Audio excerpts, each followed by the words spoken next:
नमस्कार, आप देख रहे हैं संसद टीवी का विशेष कार्यक्रम नेशनल इवेंट्स और मैं हूं आपके साथ शालिनी खंडेलवाल। आज गुरुदेव रवींद्रनाथ टैगोर की जयंती है।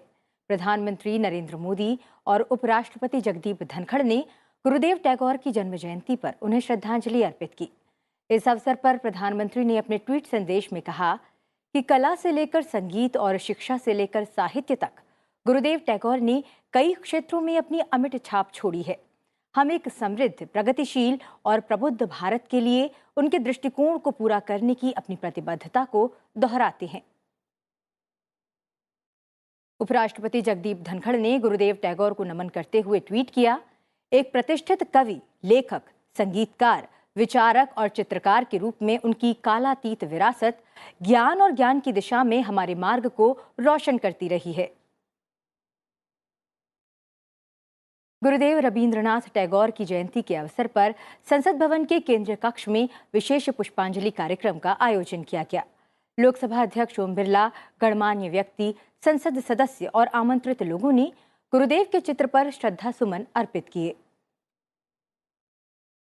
लोकसभा अध्यक्ष ओम बिरला ने राष्ट्रगान के रचयिता, विश्वविख्यात कवि, साहित्यकार, नोबेल पुरस्कार विजेता गुरुदेव रवींद्रनाथ टैगोर की जयंती पर भावपूर्ण नमन करते हुए कहा कि उनके कृतित्व ने संपूर्ण विश्व को प्रभावित किया।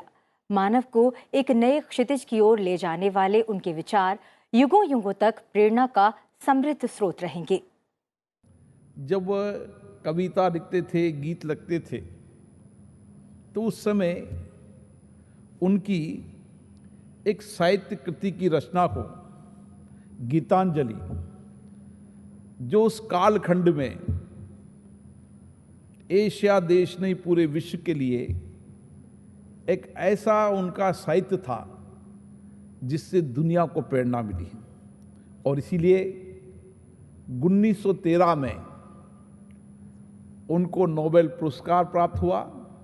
और हम सब के लिए गर्व है कि एशियाई देश में पहला नोबेल पुरस्कार प्राप्त करने का अगर गौरव प्राप्त हुआ तो कवि रविंद्रनाथ टैगोर को प्राप्त हुआ। उन्होंने उस समय भी 34 अलग अलग देशों की यात्रा की। उन देशों के साहित्य, चिंतन, विचार, वहाँ अपने भारतीय संस्कृति के विचार उन्होंने रखकर भारतीय संस्कृति को देश में पहुंचाने का काम किया। भारत के साहित्य को, भारत के गीत को, भारत की कविताओं को, भारत के चित्रकारों को उन्होंने दुनिया में पहुंचाने का काम किया। संसद भवन के केंद्रीय कक्ष में लोकसभा अध्यक्ष ओम बिरला ने संसदीय पुस्तकालय पर कॉफी टेबल बुक का विमोचन किया।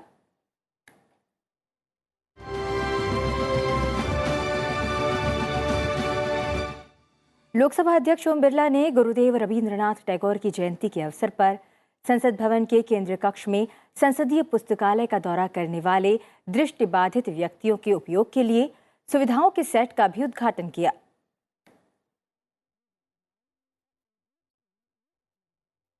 लोकसभा अध्यक्ष ओम बिरला की पहल पर संसद भवन के ऐतिहासिक केंद्रीय कक्ष में आयोजित पुष्पांजलि कार्यक्रम में देश भर से चुने गए 30 युवाओं को गुरुदेव रवींद्रनाथ टैगोर के व्यक्तित्व पर अपनी बात रखने का अवसर मिला। देश भर से स्कूलों, कॉलेजों में विभिन्न प्रतियोगिताओं के आधार पर इन युवा प्रतिभागियों का चयन किया गया। कार्यक्रम का उद्देश्य युवाओं को देश के समृद्ध इतिहास से जुड़ने के लिए प्रोत्साहित करना और देश की आज़ादी के 75 वर्षों पर गर्व करना और साथ ही देश के विकास के लिए राष्ट्रीय नेताओं के योगदान से प्रेरित करना है। ये युवाओं में नेतृत्व के गुणों को बढ़ावा देगा और उन्हें अपनी पूरी क्षमता का एहसास कराने और इस प्रक्रिया में राष्ट्र निर्माण में योगदान करने में सक्षम बनाएगा। बता दें कि शिक्षा मंत्रालय और युवा मामले विभाग के समन्वय से ये कार्यक्रम संसद भवन में आयोजित किया गया। आज स्वतंत्रता सेनानी गोपाल कृष्ण गोखले की जयंती भी है। प्रधानमंत्री नरेंद्र मोदी, उपराष्ट्रपति जगदीप धनखड़ और लोकसभा अध्यक्ष ओम बिरला ने गोपाल कृष्ण गोखले को उनकी जन्म जयंती पर श्रद्धांजलि अर्पित की। प्रधानमंत्री ने गोपाल कृष्ण गोखले को उनकी जन्म जयंती पर श्रद्धांजलि अर्पित करते हुए ट्वीट किया कि वो स्वाधीनता आंदोलन के जबरदस्त समर्थक थे और शिक्षा और सामाजिक सशक्तिकरण को आगे बढ़ाने के उद्देश्य से किए गए कई प्रयासों में भी सबसे आगे थे। उनके आदर्शों ने महात्मा गांधी सहित कई लोगों को प्रभावित किया। गोपाल कृष्ण गोखले की जयंती पर उन्हें याद करते हुए उपराष्ट्रपति जगदीप धनखड़ ने आह्वान किया, आइए हम महान समाज सुधारक और राष्ट्रवादी को याद करें जिन्होंने भारत के स्वतंत्रता आंदोलन में अमूल्य योगदान दिया। समाज को बदलने के लिए शिक्षा की शक्ति में उनका अटूट विश्वास हमें प्रेरित करता है। वहीं लोकसभा अध्यक्ष ओम बिरला ने महान स्वतंत्रता संग्राम सेनानी, विचारक और समाज सेवक गोपाल कृष्ण गोखले की जयंती पर श्रद्धापूर्वक उन्हें नमन करते हुए ट्वीट किया, स्वाधीनता आंदोलन को जन आंदोलन बनाने और सामाजिक कुरीतियों के खिलाफ संघर्ष में गोखले जी का योगदान सदैव याद किया जाएगा। प्रधानमंत्री नरेंद्र मोदी ने महाराणा प्रताप को साहस, शौर्य और गौरव का प्रतीक बताया है। महाराणा प्रताप को उनकी जन्म जयंती पर श्रद्धांजलि अर्पित करते हुए प्रधानमंत्री नरेंद्र मोदी ने कहा कि साहस, शौर्य और स्वाभिमान के प्रतीक महाराणा प्रताप ने अपना जीवन मातृभूमि की सेवा करने के लिए समर्पित कर दिया। उनका जीवन देश की हर पीढ़ी के लिए प्रेरणा का स्रोत है। राष्ट्रपति द्रौपदी मुर्मू, राष्ट्रपति जगदीप धनखड़, लोकसभा अध्यक्ष ओम बिरला ने मध्य प्रदेश के खरगोन में हुए बस हादसे में कई लोगों के हताहत होने की खबर पर दुख व्यक्त किया। राष्ट्रपति मुर्मू ने ट्वीट करते हुए कहा कि इस दुर्घटना में अपने प्रियजनों को खोने वाले परिवारों के प्रति मैं गहन शोक संवेदनाएं व्यक्त करती हूं और घायल हुए लोगों के शीघ्र स्वस्थ होने की कामना करती हूं। उपराष्ट्रपति जगदीप धनखड़ ने शोक संतप्त परिवारों के प्रति संवेदना प्रकट करते हुए कहा कि मध्य प्रदेश के खरगोन में बस दुर्घटना में जनहानि अत्यंत दुखद है। मैं घायलों के शीघ्र स्वस्थ होने की प्रार्थना करता हूं।